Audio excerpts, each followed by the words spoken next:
Dalam kesempatan yang sangat singkat ini, khatib ingin sampaikan 3 pesan penting dari peristiwa Isra dan Mi'raj Nabi kita Nabi Muhammad SAW. Pesan penting yang pertama hadirin adalah peristiwa Isra dan Mi'raj Nabi kita itu, maka pesannya adalah agar setiap tahunnya ketika kita memperingati Isra dan Mi'raj selalu berusaha untuk mensucikan jiwa kita. Dan ini ternyata hadirin merupakan salah satu misi diutusnya Nabi kita Nabi Muhammad sallallahu alaihi wasallam. Allah berfirman di dalam surah Al-Jumu'ah ayat 2. Kata Allah, "Walladzi ba'atha fil ummiyina rasulan minhum yatlu 'alaihim ayatihi wa yuzakkihim wa yu'allimuhumul kitaba wal hikmah." Ada 3 misi yang dibawa oleh Nabi Muhammad kepada umat manusia. Misi yang pertama itu adalah misi tilawah, yatlu 'alaihim ayatihi, membacakan ayat-ayat Allah Subhanahu wa taala. Misi yang kedua adalah tazkiyah, mensucikan jiwa-jiwa manusia. Dan misi yang ketiga adalah ta'limul kitab, ta'lim, yakni mengajarkan tentang isi Al-Quran. Itulah 3 misi yang dibawa oleh Nabi kita Nabi Muhammad SAW. Dan misi yang kedua adalah berkaitan dengan pembersihan jiwa. Makanya kalau kita membaca sejarah Nabi kita di Isra dan Mi'rajkan oleh Allah, maka tahap pertama yang dilakukan oleh malaikat Jibril itu kepada Nabi Muhammad sebelum melakukan perjalanan Isra itu adalah dengan cara membersihkan jiwa atau membersihkan hati Nabi. Dalam hadis sudah cukup populer ketika malaikat Jibril membedah dada Nabi lalu kemudian mencuci hati Nabi dengan air Zam-Zam, lalu kemudian setelah itu ya diisi dengan iman ya, dan juga dengan hikmah. Kenapa hadirin harus hati? Karena hati ini adalah merupakan cerminan. Dia adalah wadah ya, dari diri manusia, wadah cahaya ilahi. Ketika hati bersih, maka cahaya ilahi itu akan mudah untuk masuk. Tapi kalau hati kotor, maka ini menjadi penolak dari cahaya ilahi itu bisa masuk. Ibarat sebuah gelas hadirin. Kalau gelas itu kotor, maka sebersih apapun ya, air yang masuk ke dalamnya maka akan terlihat keruh, gitu ya. Nah, itulah pentingnya wadah hati bagi manusia. Oleh karena itu Nabi SAW bersabda, sesungguhnya di dalam diri manusia itu ada segumpal daging. Apabila segumpal daging ini baik, maka akan menjalar kebaikan kepada tubuh manusia tersebut. Tapi ingat, kalau dia rusak ya, maka seluruh tubuh manusia itu juga akan menjadi rusak. Apa itu? Kata Nabi SAW, dia adalah hati. Jadi hati ini menjadi hal yang sangat esensi, yang sangat penting dalam diri kita. Baik tidaknya seorang itu sangat bergantung dengan hatinya. Maka peristiwa Isra dan Mi'raj ya, ini menyadarkan kita akan pentingnya kesucian hati. Nah, oleh karena itu maka bagi kita ya, maka penting untuk kita untuk berusaha semaksimal mungkin ya, bagaimana kita membersihkan jiwa kita. Kalau kita merujuk kepada proses ya, bagaimana agar jiwa itu bersih ya, atau hati itu bersih, maka ada 3 proses kalau kita baca buku-buku ya, spiritual ya, atau buku-buku menjalani jalan suluk ya, atau spiritual. Apa itu? Yang pertama itu disebut dengan yaitu proses takhalli. Takhalli artinya pengosongan hadirin. Ya, jadi kita kalau ingin membersihkan hati kita, maka kita kosongkan dulu berbagai macam kotoran-kotoran hati. Ya. Kadang-kala ini yang seringkali tidak diperhatikan oleh banyak manusia. Kalau berkaitan dengan kotoran fisik, ya kita cepat, ya cepat respon.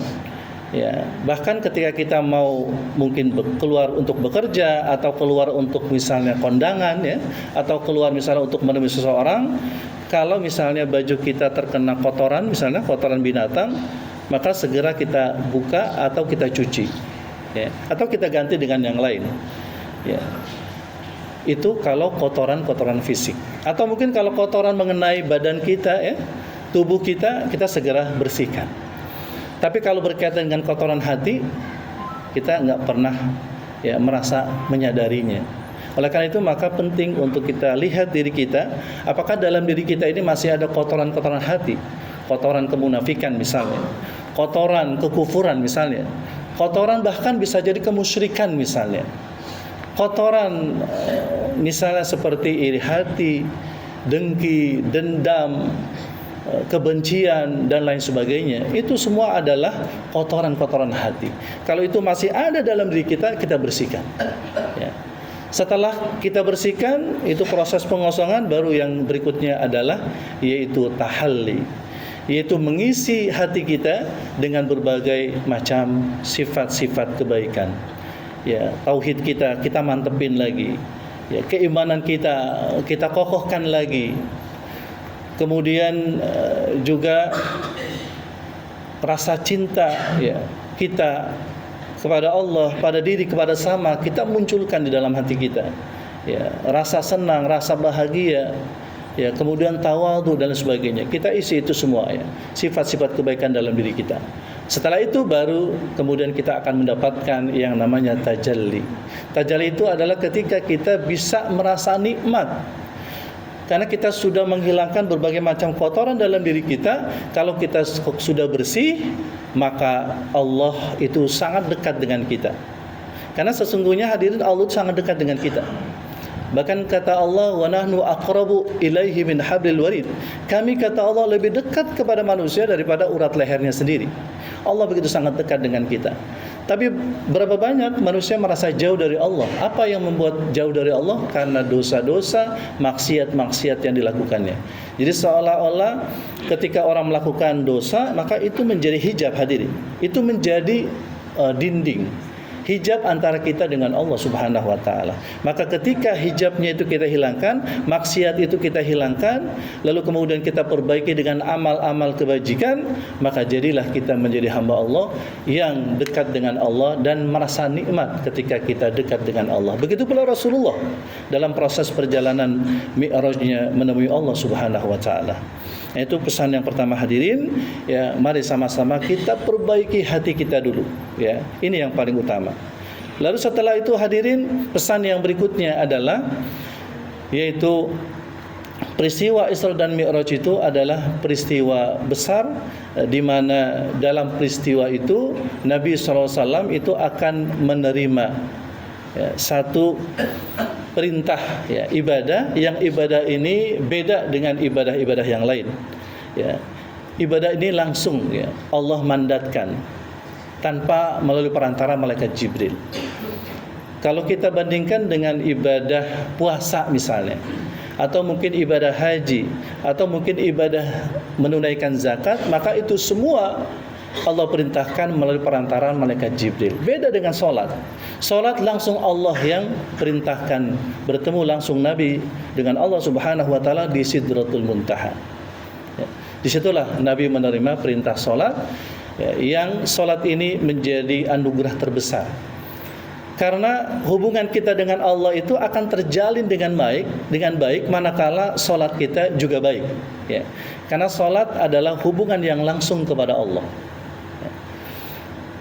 Makanya dalam sebuah diskusi Allah Subhanahu wa taala menyatakan begini, qasamtu sholata nisfaini, kata Allah, aku membagi salat itu dua bagian. Satu bagian, kata Allah, untukku, satu bagian untuk hambaku. Allah memberikan istilah surat Al-Fatihah itu dengan salat, gitu ya. Jadi yang dimaksud Allah itu salat itu adalah bacaan surat Al-Fatihah, gitu. Jadi apabila hambaku membaca surat Al-Fatihah, maka ada bagian buatku, kata Allah, dan ada bagian buat hambaku. Mana bagian yang buat Allah? Kata Allah ketika hambaku membaca Bismillahirrahmanirrahim, Alhamdulillahirabbil alamin, Arrahmanirrahim, Maliki yaumiddin, itu adalah untukku. Ketika si hamba membaca itu, Allah katakan hamidani abdi, majadani abdi. Oh, hambaku sedang memuji aku, hambaku sedang menyanjungku, kata Allah Subhanahu wa taala. Jadi Allah jawab itu, hadirin. Kalau kita baca surah Al-Fatihah, maka Allah jawab. Lalu kemudian bagian untuk hambaku, kata Allah, adalah apa yang dia minta aku kasih. Jadi apa yang kita minta Allah akan kasih. Ketika kita membaca Iyyaka na'budu wa iyyaka nasta'in, ihdinas siratal mustaqim, siratal ladzina an'amta 'alaihim ghairil maghdubi 'alaihim waladdallin. Maka kata Allah, ini adalah bagian untuk hambaku, apa yang dia minta aku kasih.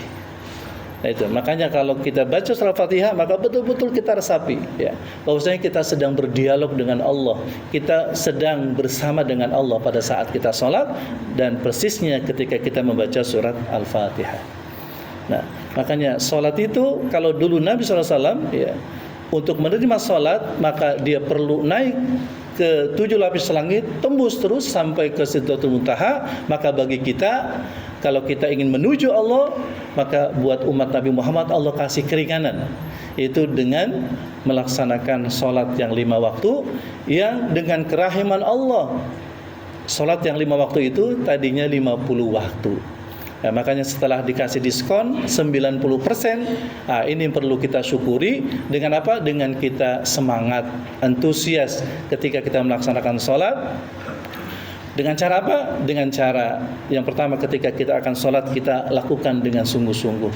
Seluruh proses mulai dari rukun syaratnya kita penuhi. Ya, lalu kemudian juga, ya, ketika kita sholat, kualitasnya kita tambah dengan kita tambahkan kehusuan dalam sholat. Lalu kemudian secara kualitasnya juga, maka kita perbaiki manajemen waktunya, ya, kemudian dilakukan secara berjamaah, dilakukan di masjid, ya. Kenapa di masjid? Ini pesan yang ketiga. Karena peristiwa Isra dan Mi'raj itu adalah minal masjid ilal masjid, dari masjid ke masjid. Nah, makanya kalau misalnya kita ingin menjadi hamba-hamba Allah yang sukses, ya, yang hidupnya nantinya selamat sejahtera, jadilah pengabdi-pengabdi masjid. Nah, ini pesan yang ketiga. Ya, jadi jangan pernah jauh dari masjid. Kalau kita ingin kebahagiaan, kita ingin ketenangan, kita ingin kesenangan, maka jangan jauh dari masjid. Bahkan dalam sebuah hadis Nabi SAW, ada satu kelompok manusia yang nanti akan mendapatkan naungan di sisi Allah Subhanahu wa taala, yang tidak ada naungan kecuali naungan Allah, ya, maka salah satunya adalah warajulun qalbuhu mu'allaq fil masajid. Orang yang hatinya itu cenderung dekat dengan masjid. Oleh karena itu hadirin, mari sama-sama, ya, kita jadikan peristiwa Isra dan Mi'raj, peringatan Isra dan Mi'raj ini sebagai momentum kita untuk kita perbaiki diri kita, terutama perbaiki hati dan jiwa kita. Lalu kemudian kita perbaiki sholat kita. Dan yang ketiga, kita juga bagaimana menjadi hamba-hamba masjid, orang-orang yang tidak pernah jauh dari masjid.